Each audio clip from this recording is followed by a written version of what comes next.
So guys, so pang 6 days na po ni Doxy. So hindi ko na po siya na videohan kanina kasi nakalimutan ko yung cellphone ko. So pumunta po tayo dun ulit sa clubhouse. Tapos nilinisan po natin yung dumi. Kada morning po kasi dumudumi siya. Tapos nag-jingle. So nilinisan po natin yung area niya.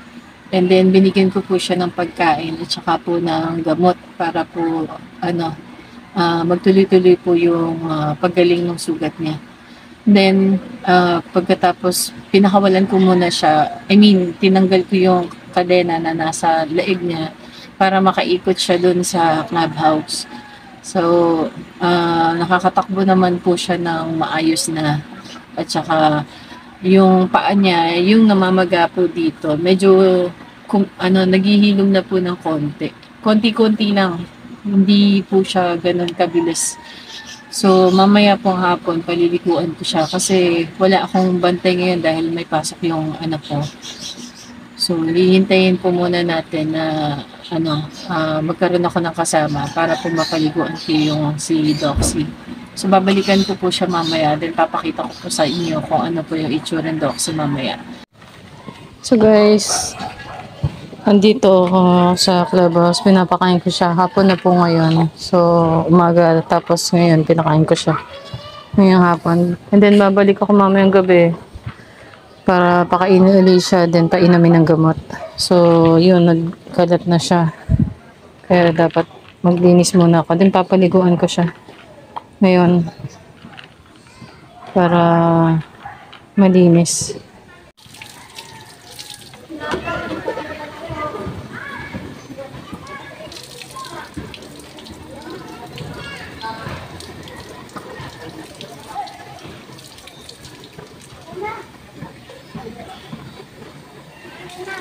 Sandali!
Ayan guys. Tapos na siya maligo.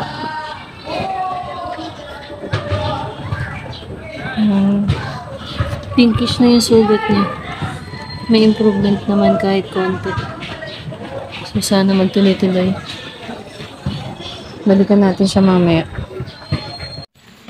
Ito na guys, gabi na. So, pupuntahan po ng anak ko yung aso na si Doxy doon sa clubhouse. So, nautusan ko nga pala yung anak ko na siya na lang muna ang magpakain kasi may ginagawa ako. Ang naghahawak ng camera niya yung pinsan niya.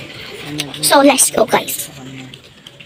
So, bit-bit na rin pala ng anak ko yung gamot para kay Doxy. So, isasama lang niya dun sa pagkain para makain ni Doxy yung gamot at para magtuloy-tuloy yung gamutan niya. Bali 3 beses sa kumain niya para mapataba natin kung sakali man na tataba si Doxy.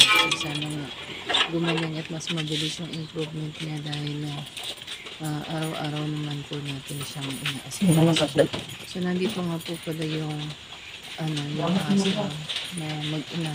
Yan yung black. Tapos andun yung brown na maliit. So hindi na nabuksan ng anak ko yung ilaw sa pagmamadali niyang umalis dyan. Papaubos muna niya yung pagkain bago niya ibibigay yung gamot. Hindi na nga pala nalinis ng anak ko dahil siguro sa pagmamadali niyang umuwi. Dahil nga madilim dyan. So, bukas ko na lang yan lilinisin para maayos yung higaan niya.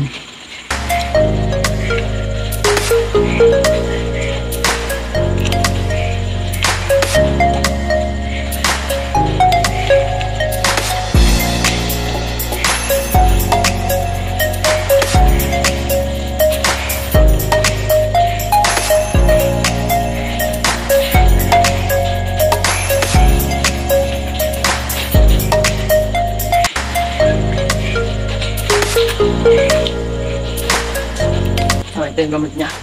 Zoom mo. Zoom. Yan, ayan yung gamot niya. Tapos ito yung dog food. Lalagyan natin yung gamot niya dito. Yan. Paubas niya na yung pagkain niya.